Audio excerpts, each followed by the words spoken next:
children. Today I am going to teach lesson second in history, the establishment of British power. First, look at the page number 9, important terms. Mercantilism, commercialism are trade activities with the profit in view. Commercialism are trade activities with profit in view. Fireman, Royal Order. Subsidiary alliance, the new policy introduced by Viceroy, whereby Indian rulers were forced to accept subjugation to the British. Dual government, system of administration introduced by Civil, in which the Nawab looked after the administration of law and order while the company collected the revenue. Mercantilism.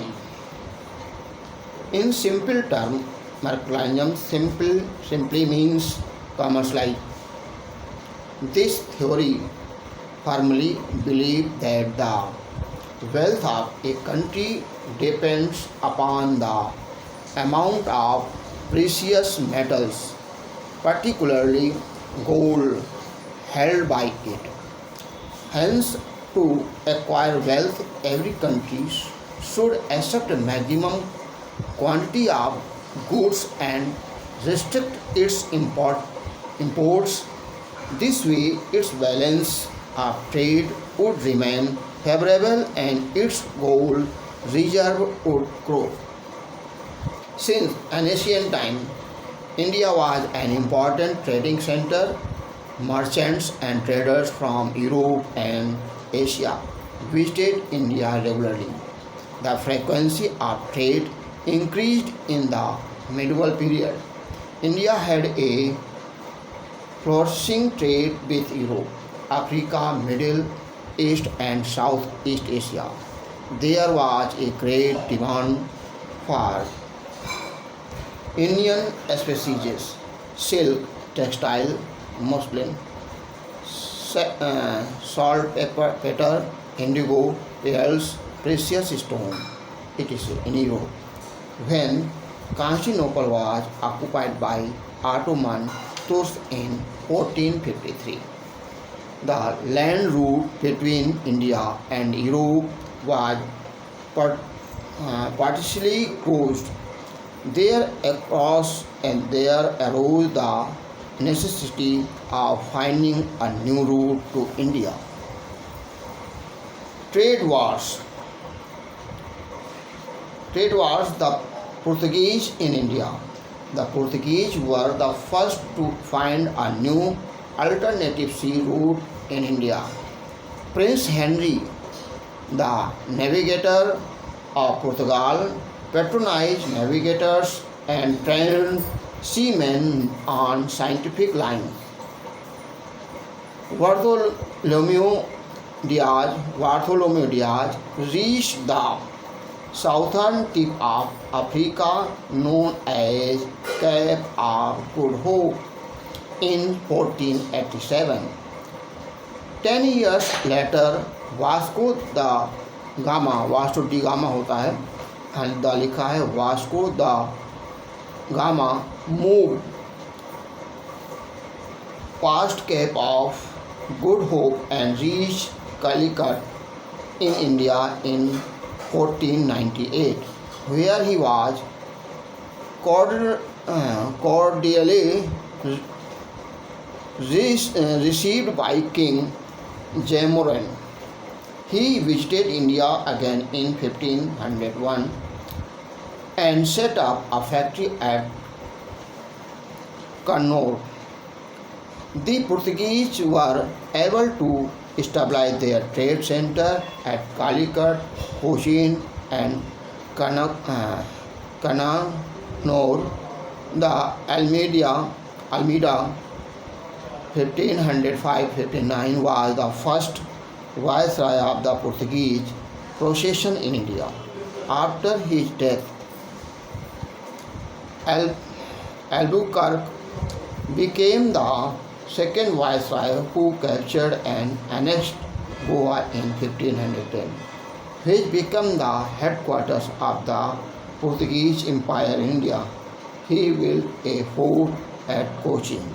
He conquered Malacca in the far east and in 1515 conquered Ormuz Island in Persian Gulf.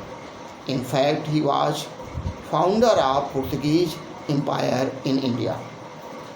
The Portuguese conquered Diu and Vassin in 1534 and Daman in 1538. They got permission to establish a factory at Goa. They fortified their settlement and assumed right of self-government.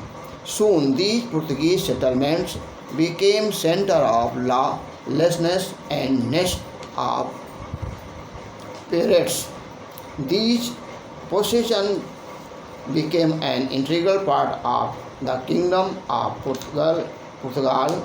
The success of Portuguese trade in India led to a mad scramble among the various European powers for a share of trade and profit.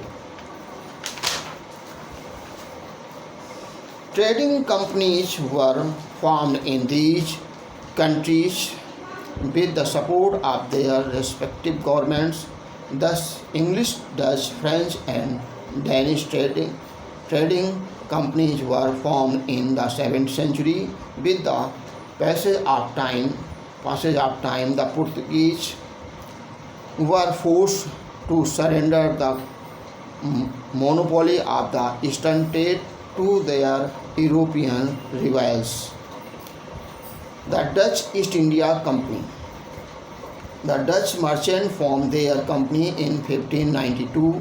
In 1595, Cornelis the Houtman reached Indonesia and returned with some post of peppercorns and very nearly broke.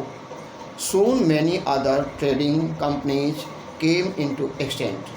In 1602, all the Dutch companies were amalgamated into the Dutch East India Company.